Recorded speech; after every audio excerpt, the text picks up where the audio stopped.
Hey there, I'm Julian, also called Heidi, and some of you know my weblog Kulla Lou Creative Kid Stuff. In line with our first two ebooks, we've created a video tutorial for the owls Kulla and Lou to show you every step of the sewing instruction in sound and vision. The two owls may differ in terms of their size, but the actual steps for sewing them are quite similar. That's why we're going to sew both owls in this video. However, I'm going to show you most of the steps on the old pillow Kulla and show you some specialities of Lou if necessary. If you're new to sewing, I would suggest to start with sewing the Kulla pillow because the pattern pieces are much larger and that's why curves and stuff are much easier to sew. You can find the pattern of the owls if you follow this link.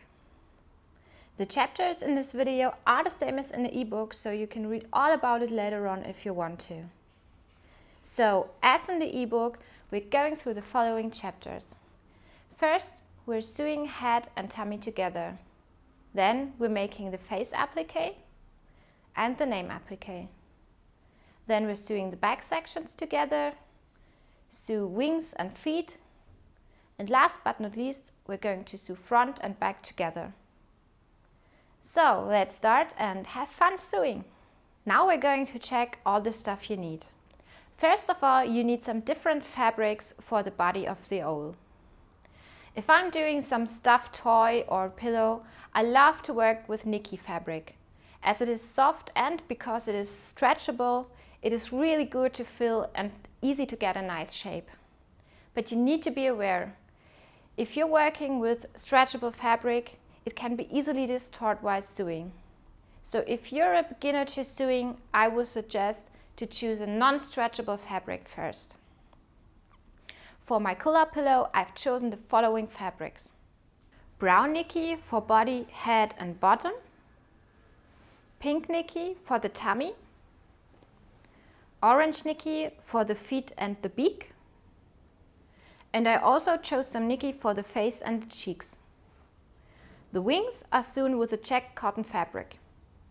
At the tummy of the big owl you have some space to applique a name. For that you need some fabric leftovers, one for each letter.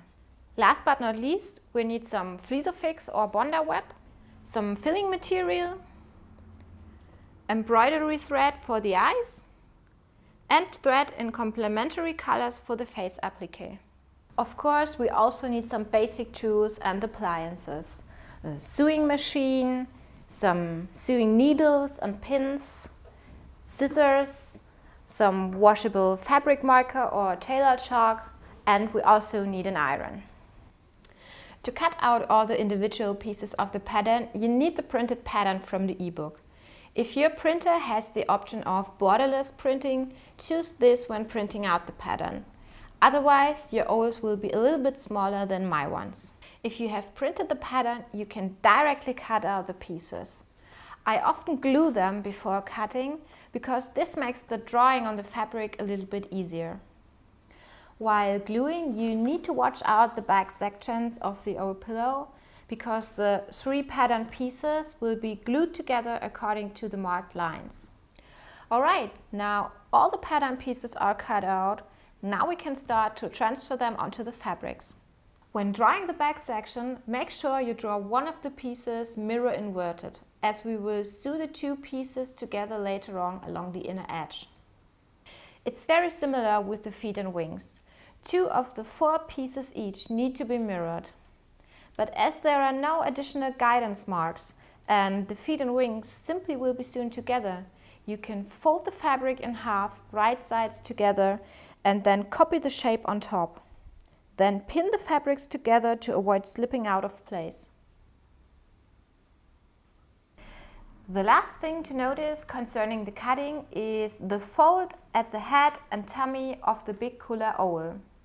You need to fold the fabric here in half again, right sides together, and position the pattern piece with the marked edge at the folded fabric edge.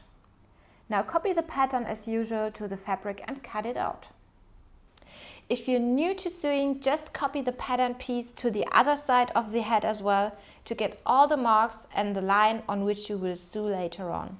Generally, you should leave a seam allowance of 1 cm, which is a little bit less than ½ inch.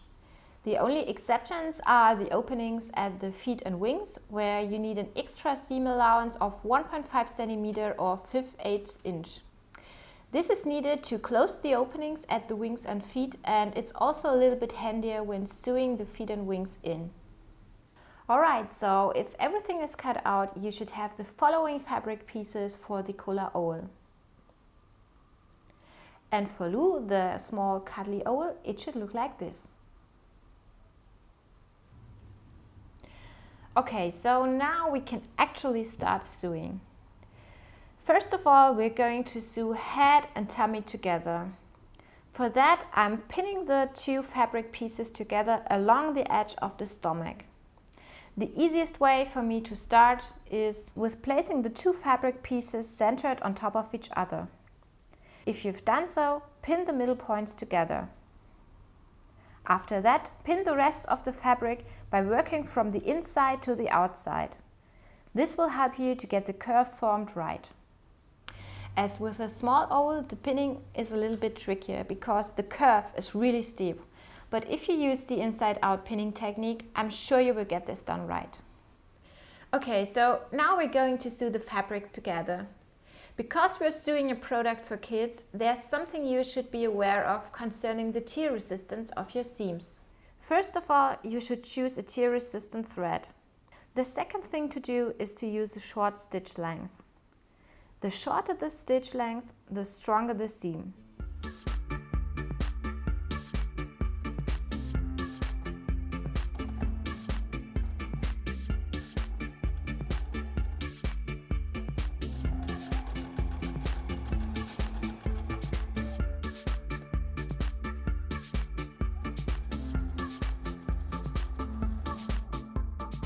After sewing the pieces together, you need to iron the seam allowance flat to get a nice clean edge. Because of the steep curve on Lou's tummy, I've only ironed the seam allowance to one side because it simply looks better from the right side of the fabric. And next we're going to applique the face of the owl. I've done this with Fleece-o-Fix, also called Bonder Web, and a zigzag stitch with which I bordered all the edges of the ironed fabric pieces. If you don't feel comfortable in doing an applique with a sewing machine, you could use felt instead and then hand stitch the whole fabric with a buttonhole stitch. But as for today, we're going to do the applique with a sewing machine. I'm going to show you how and give you some tips to get a really good result. We're starting with transferring the pattern onto the Fleece-o-Fix. Simply put the Fleece-o-Fix with the rough side facing down onto the printed pattern and trace it with a pencil. You should also transfer the bee marks, as they will be useful for positioning the beak later. Once you've drawn all 4 elements on the Fleece-o-Fix, you can iron the Fleece-o-Fix onto the fabric. In order to do so, place the Fleece-o-Fix pieces with the rough side facing the back of the fabric and iron over it for a few seconds. Once the fabric has cooled, you can cut out the pieces along the marked lines. Now transfer the bee marks with a fabric marker onto the front side of the face and the beak, and then remove the backing from the Fleece-o-Fix. Now the individual pieces will be applied to the front of the owl. First of all, place the fabric with the Fleece-o-Fix side facing down onto the right side of the fabric. The face fabric should be aligned center and it should overlap the tummy seam for 1 cm or ½ inch. Now we can iron the fabric for a few seconds, applying light pressure. Now it's time for the beak. Place it onto the face so that the markings on the left and the right are aligned just on the lower edge of the face. Then iron the beak in place. You can do the same procedure with the cheeks, and the ironing is done for today, at least for the owl face. To fix the applique, we're going to sew all the edges with a zigzag stitch. Before doing so, you should do some stitching on a fabric leftover to test stitch bite and length. You should also try different tensions, as this depends on the used fabric and you may not have the ideal one just out of the box. If the fabric stretches and distorts during your test stitchings, you can use a stabilizer on back of the head and the tummy. Now I'm starting to sew the border of the face. A small hint for that: if you choose your thread in the same color as your fabric, you'll barely see any little mistakes in sewing. Now back to topic. I'm positioning the needle at the edge between face and beak. Starting from this point, I'm sewing the whole face edge with a zigzag stitch until I reach the other side of the beak.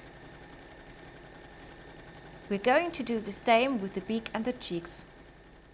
If you're sewing the Kulla Lou, the bordering of the beak and the cheeks may be a little bit challenging, because the curves are much smaller than at the Kulla Lou. To manage this, I use a simple technique. I position the needle at the outer curve and then sew 4 stitches. The needle is now again positioned at the outer edge. Now raise the presser foot while the needle is still down and rotate the fabric to the left. Now I'm again sewing 4 stitches. Rotate and sew 4 stitches again. Repeat these movements until you reach the beginning of the seam.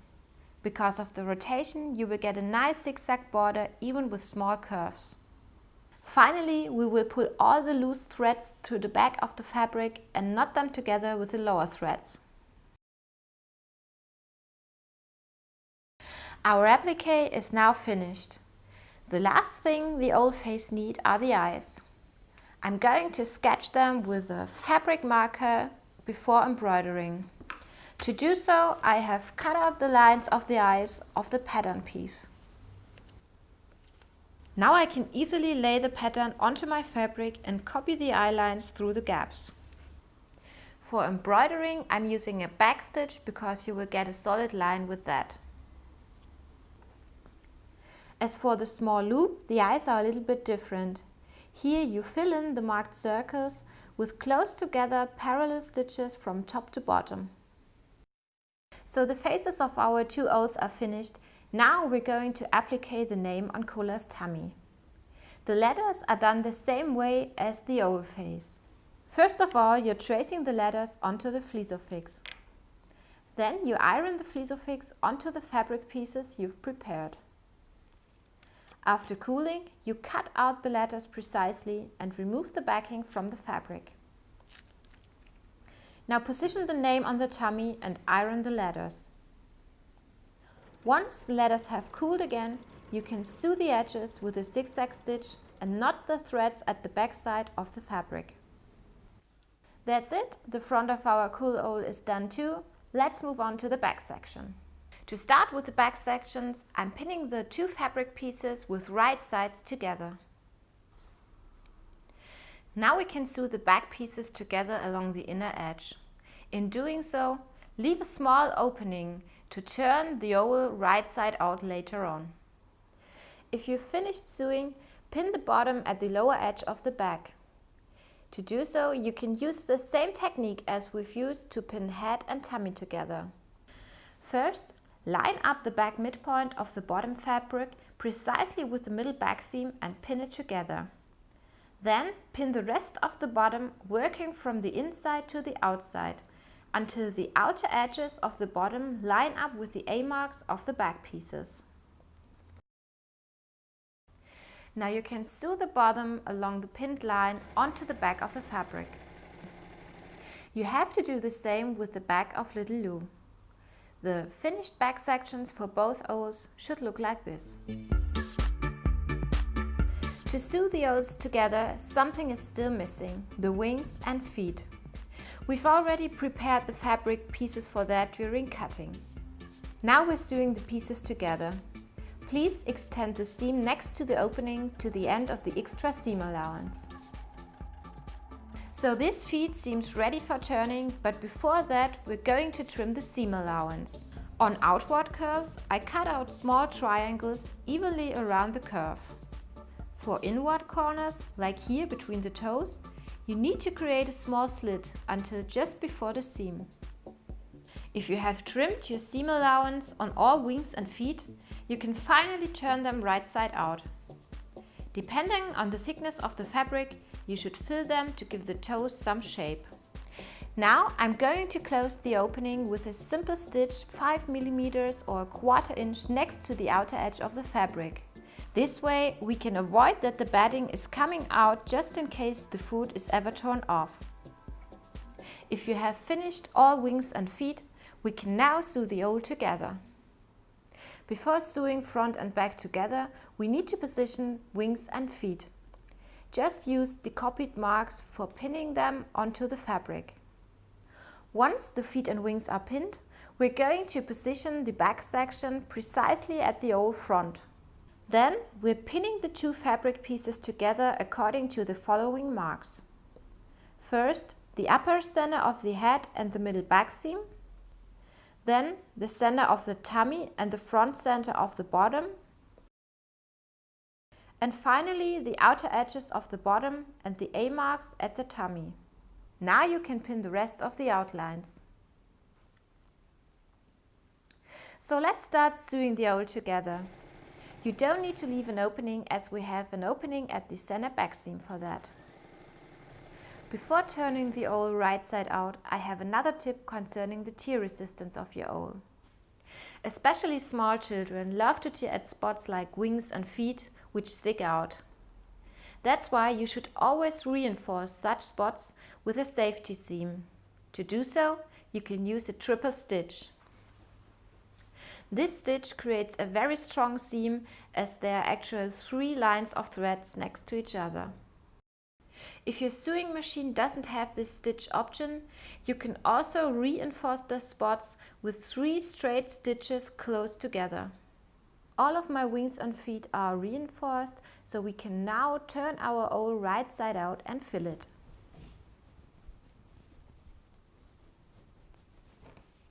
To finish our owl, we need to close the opening with a mattress stitch. The most important thing is to get a really resistant seam, so that none of the filling can come out. That's why I always use a double thread, and I'm also repeating this seam 3 times in total.